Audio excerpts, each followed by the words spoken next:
another episode of Nerds for Life SuperCoach. Now, I've been gone for a couple of weeks.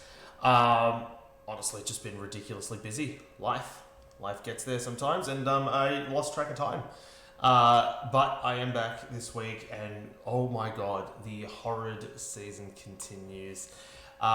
Magically won 4 games, as you can see on your screen if you're watching this on YouTube. No idea how. Absolutely no idea how. I just got knocked out of the cup as well, the SuperCoach Cup. I was in there for a few weeks. I just got knocked out, unfortunately. But we continue with the year, and let's see if we can bounce back a little bit in the ranking. I'm going to need to bounce back a lot because, whoa.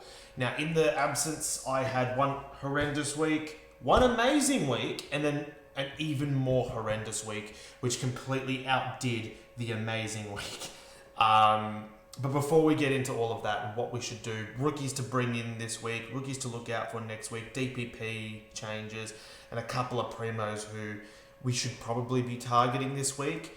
Make sure to subscribe, like the video as well, or if you're watching this on, I was going to say if you're watching this on Spotify, but if you are, make sure to give us a follow. We're on X, Facebook, Instagram, TikTok, on all of that kind of stuff, and it's Nerds for Life SC. You can also join Game Day Squad. This is our major sponsor for the year. If you use the promo code NERDS, NERDS, and then you can still join the competition, I believe, AR0041YF. It does actually help us out too. As I said, major sponsor, you can join in, you can go against me. There's a few guys that are going against me, not that I'm doing very well because apparently I picked very similar players to what my classic team looks like in SuperCoach. But that is a competition you can join and beat me in. Now, let's go on to last week's winner.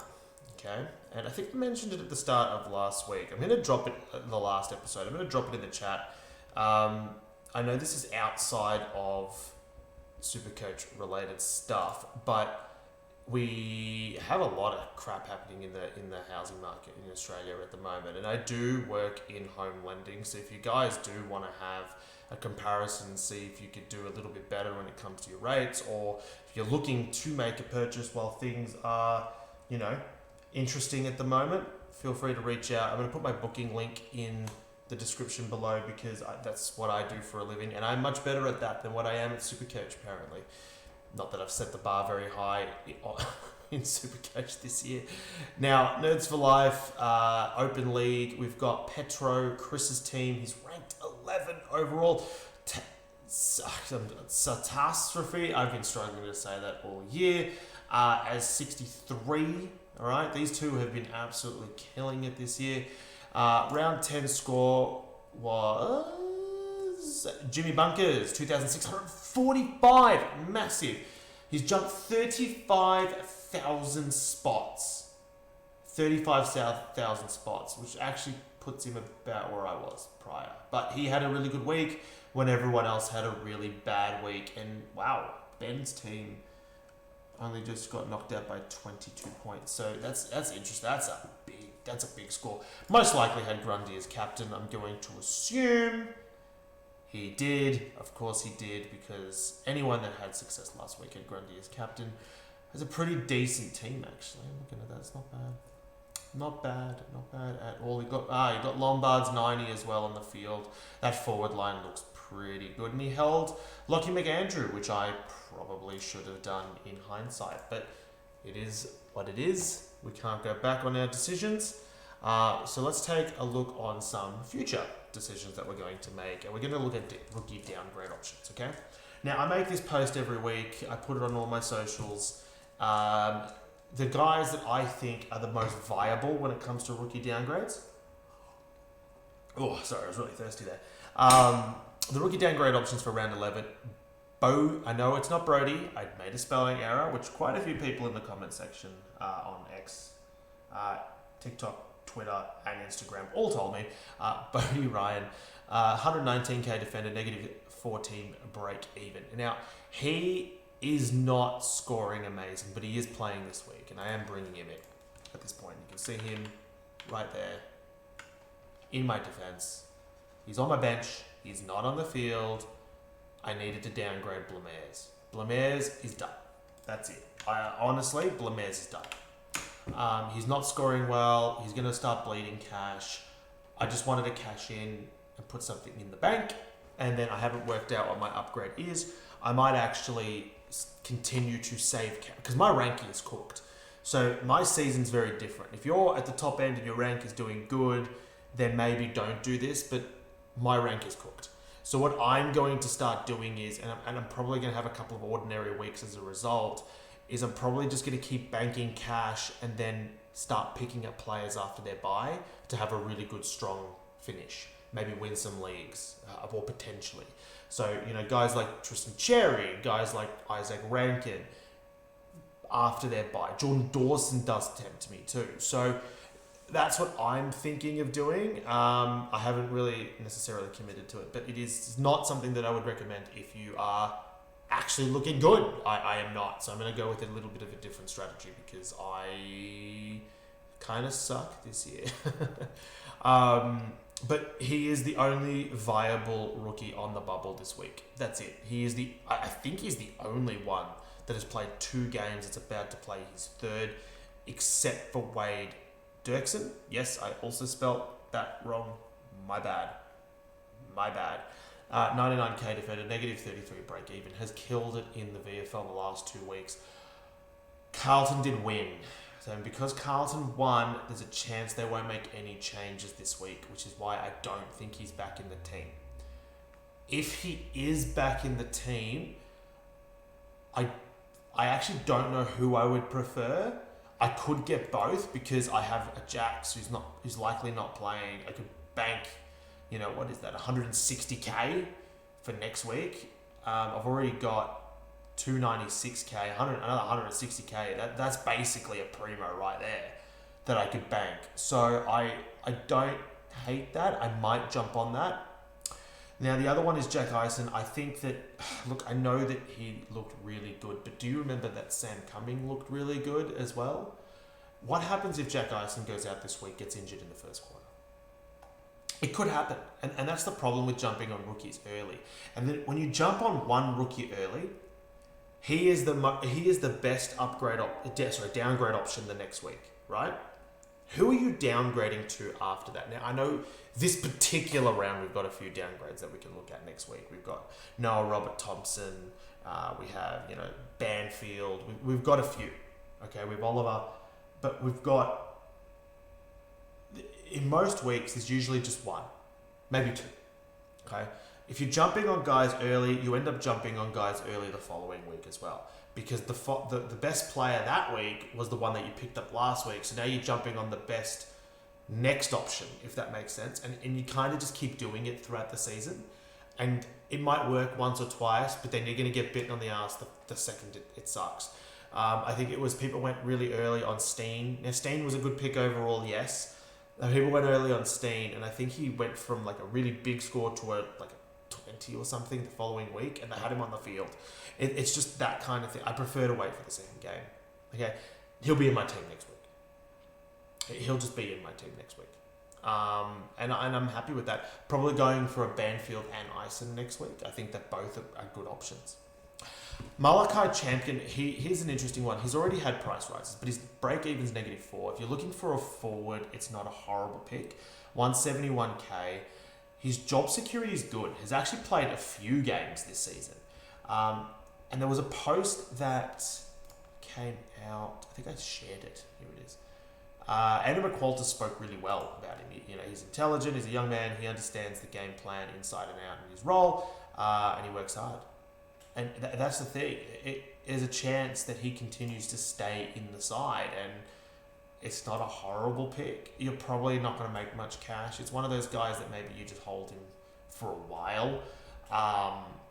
But a viable option if you desperately need to get rid of a forward for whatever reason, this is probably your only bet. You could go early on Banfield, but I don't necessarily like his job security for St Kilda at all. Although Jack Higgins, I think, got injured, so maybe his job security is okay. I'd still prefer the second game. Noah Robert Thompson actually looked good. Didn't score great. He's definitely one on the watch list, but another Richmond midfielder is annoying. -7 break even, 113, 500. He did look good. He actually looked good. Richmond have so many injuries, he should hold his spot. Tom Anastopoulos, 119k forward, break even 6. Didn't have a great game. Likely playing his second game this week, and then he's on the bye. So here's a downgrade option, not next week, but the week after. So a couple of weeks before we jump on him. Just worth mentioning though. Now when it comes to DPP change, now Scobie made a post, and I'm just going to jump onto it real quick. And I have gone too far. Alright, so Jordan Dawson, 12% defensive, 19% forward. That's annoying. Gorn's only had 11% forward. Bond's not going to get there either. Ash, 27% mid is interesting. Anderson, 33% forward, might actually get that, which could help with some rotations. Tanner Bruin could get close to the defensive status. Hayden Young is close to forward. Merritt's not going to get there, and Darcy Cameron's not going to get there anymore, especially with Steen's injury. Murdoch's going to get forward status, just it is. If you've still got Jaeger Smith, he'll get there too. Cam Zerhard will get defence, but you don't want that. SuperCoach will get forward status, so for those people that have him, keep him around. Max Holmes, this is the one that we are most excited about. 36% defensive status. He needs to hold that. That is the guy that I want. I would jump on him next week. Honestly, I would just get him next week because his run home is insane. Geelong, the Dogs, Sydney and Adelaide, they have the best run home for the year. That last 8 games, you're going to want players from those 4 teams, okay? I would like to have both Bailey Smith and Max Holmes by season's end. And if Holmes gets defensive status, it's going to make it a lot easier. I think... yeah, that's pretty much it. Okay, so that's it. That's what happens when it comes to the DPP changes that we are looking at. Merritt dropped off forward status quite a bit from what we previously had. Thoughts and what we saw prior. Now, players to keep an eye out on, and I was gonna search them, but I don't need to because these shit players are in my team. Anderson is $527,000 at the moment. That's still a bargain for a player of his capability. Nick Dacos is still burning cash, but his break even is 161. It is West Coast, so he could get there. But the Eagles did tag last week. They did a double tag, so I could see Dacos getting an attention. I wouldn't be jumping on him this week anyway. I think it would be a little bit... I think you could get Nick Dacos at flat 500k, which is... Of course you can, because my midfield's been atrocious. I actually went hard in my midfield at the start of the season thinking, awesome, this is going to be where my strong suit is. No, all my midfielders decided not to perform, which means I've had a shocking season. So Nick Dacos, Noah Anderson, Finn Callahan, Caleb Sarong have been amazing starting options for me. Speaking of Finn Callahan, here he is, 585k, 114 break even, Brisbane don't tag. I think that's good buying, although he just did come off a stinker. He got tagged in all fairness. I think the best buy at the moment this round is Caleb Sarong. Okay, 469,000 with a break even of 53. Even if he stinks it up, he's going to hit that. Okay, still got some decent. Like he's not going to get it. He's probably not going to get a tag over the next couple. North and Geelong are a little bit concerning, but then Gold Coast Giants maybe. Sydney could be a tag. Port haven't been. West Coast might be. Who knows if they're still doing it then? And then he's got a pretty decent run home after that. So, I honestly, for his price, if you're looking for a midfield, that's the one. That is definitely the one. You might even be able to do it with one trade if you've got money in the bank. I wouldn't be jumping on Sam Walsh. He's in the never again pile. I regret this pick so much. So look at that. Just a mess. Absolute mess. They signed this guy up for 8 years. Far out. Anyway, sorry. They're the players that I think are really good buys this week. If you're going for a defender, Lockie Ash is still a great buy. He's very cheap at the moment. And then also, someone that I mentioned early in the season, and that's Callum Wilkie, has only had one bad game. Now, his break even's still 145, so you could hold off a week because he plays Fremantle, but has only scored below 100 twice. The 83 is fine, and he was a 24 against the Gold Coast Suns, and that was an injury-affected game. He got knocked out. He got knocked out of the game, not knocked out, but taken out of the game in the first quarter. So apart from that game, his scoring has been pretty solid. It's tempting. It really is tempting, but picking up another St Kilda player just before his bye is not going to work for me, considering I've still got Philippou, Flanders, Henry, and Sinclair in the team. I'll consider it next week, because I think he'll drop more money, and if he's scoring regular 100s, it's actually decent buying. But also Max Holmes.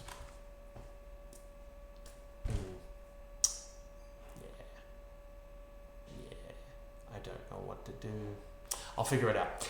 But they're the players that I think are really good buys this week. Now let's get to question time quickly. We'll go with X first. Does anyone have any questions? What do we think of Tottenham? not SuperCoach related, but I actually don't know. I'm sorry, I don't pay attention to soccer. Boxhead. Keep Jason Horne-Francis. I think just upgrade your side, get your team finished, and then make a decision at Horne-Francis. His buy is next. Is his buy next week? When's I'll just click on Butters. Same team. When's his buy? It is next week. Wow. Maybe do get rid of him, but he's got West Coast after his buy. That's annoying. I think finish your team first and then dump him, because I guarantee the week that you dump him will be the week that he pops off for a 150. And he's got West Coast after his bye, which is probably the week that he does it. And that is Twitter. Let's go to Facebook. Let's take a squiz at Facebook. We hit 18,000 followers actually on Facebook, so thanks guys for the follows. All right, we've got a few more on Facebook. All comments. All right. So SuperCoach co-captains, this is Dano. I always comment on their stuff. Their stuff's great, honestly. I've been following their stuff before I was creating content myself. So been loving it, honestly. And they saved me 1 year. 1 year, I think I was pretty early in playing, and they made a recommendation. And I picked that player, and I came home so strong. And I'm like, ever since that point, these guys know their shit. But also, they did once recommend Tom Barras, so, you know. It's a running joke on their podcast. They'll love that if they're listening.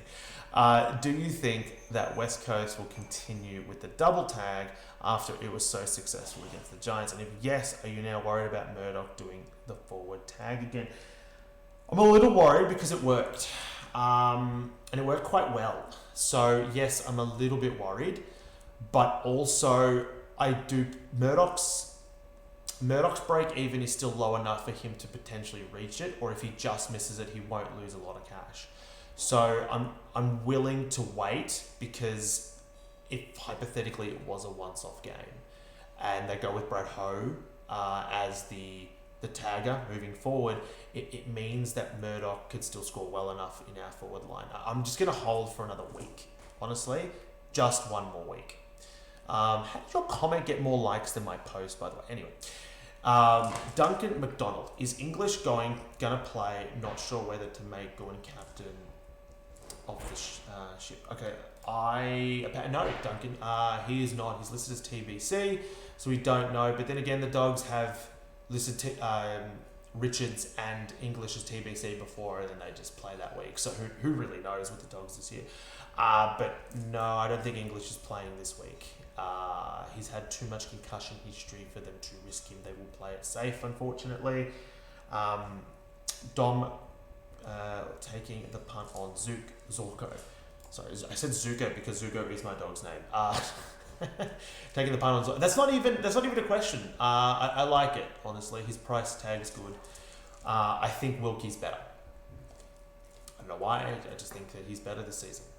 Zorko's 1,000 years old, and unfortunately his calves are about 2,000 years old. So I don't know. He will be rested at other points in time of the season. Paul, is it too late for Bailey Smith or go and move and trade Johnny Sarong and Blemares and get him? No, I actually think this is the week to get Bailey Smith. I did forget it. His break even is 97 and he's 628k. He could get a tag this week against Sydney, but he did pop off for a 145 last year against them. I think the tag will go to Holmes because it's more effective on Holmes than what it has been on Smith traditionally.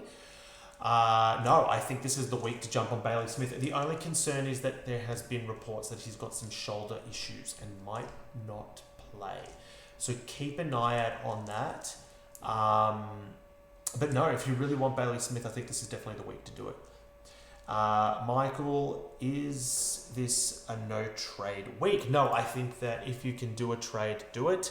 But also, I don't think. Look, honestly, if you're thinking of a week to not make a move, this is probably the week that you hold off because we do have the mid-season draft coming too, and teams will play those players. I think Richmond is going for a ruckman, and our ruck situation is horrendous. So you'd assume that guy pretty much comes straight into the team if we do get him. So I would say if you're thinking of reserving trade and you don't need to trade, this is the week to do it. But me personally, I want to get rid of Blemares, so I'm making a move, and that is probably the week that is probably what I do, and that's it. Daniel, Noah Anderson or Caleb Sarong. That is tempting. Okay, so this is situational. Look at your buy structure. I would say Caleb Sarong if you're doing it in one trade. If you're doing it in 2 or 3 trades, it's Noah Anderson. Just because I just think he's less taggable. Sarong, he gets a tag, scores a 50. Okay? Yeah, Anderson had some bad games this season, but it was probably due to his appendix pain. I think he's past that. So Anderson. But again, if you could pull it off in one trade, Sarong, because why not? Gurav. Is Grundy too expensive as flex? Leaves me with $0 and Murdoch has to become Grundy, especially considering his next 2 matchups. Not sure if this is relevant but playing for cash leagues. Yeah, no, Grundy is way too expensive, but honestly, if your other lines are fine and you're now completing your flex, just do it, mate. Yeah, his next 2 matchups are good. I actually think that Cherry has a better draw coming up. So do keep that in mind if you don't have Cherry, and his price is going down, okay? But if you've got, I'm assuming you've got a Tristan Cherry. If you do, then yeah, Grundy's definitely still an option. I picked him up last year at 700k, and there was if he didn't get knocked out just before that prelim final in my main league, I probably would have won that league, honestly. But yeah, he was on fire. He helped me score at 2,900, or almost 3. It was almost 3,000. I think it was 2,975. I scored in that prelim final in my main league, and all thanks to him. So just do it. Paul, will any premium players gain forward status? Just can't trust the current crop of predicted F6 players at the moment. Honestly, no. No one is looking like getting forward status. It's worth taking a punt on, I'm afraid. Colby McKercher, if you've got him, but I wouldn't be trading him to Colby. Other than Track and Cheese, yeah, look, you'd like to get Flanders at F3, F6. Honestly, Flanders I'd be prioritising at the end of his buys. He's not scoring that well. I think Rankin is a better pick than Flanders. I think Cozzy Pickett is a better pick than Flanders. Bolton, Jason Ward-Francis, I don't trust. I think Ross actually looks good this season. Would probably be my F6 by season's end. And Took Miller looks good too. Right now, Track, Shees, I think Flanders will get there. Rankin, Cozzy Pickett. And if you can finish your team with either Took or Ross, I think that's the way to go. Alessi, McCluggage, or Darcy Cameron. Or do I pick up Merritt or someone else? That's hard to say. Merritt will absolutely dominate the Tigers as he always does this week, so that's something to consider. Darcy Cameron has only really had a couple of decent games this year. I think it could be a trap. Yes, he will be solo rucking most likely, but like Kieran Briggs solo rucks and Mark Pitnet solo rucks, and we're not considering them, are we? So I just feel like it's not Darcy Cameron's year. I wouldn't be jumping on personally. McCluggage, I also wouldn't be jumping on. Far out, honestly. I don't like it. If you don't have, I prefer. If you're shopping around that price, I think McCluggage was tagged at the end of the game. Maybe McCluggage. Just do it, whatever. Everyone else was in. Dale Watson, what's the pod called? It's called Nerds for Life SuperCoach, but you wouldn't know that unless I reply. So I'm going to reply to you. Man.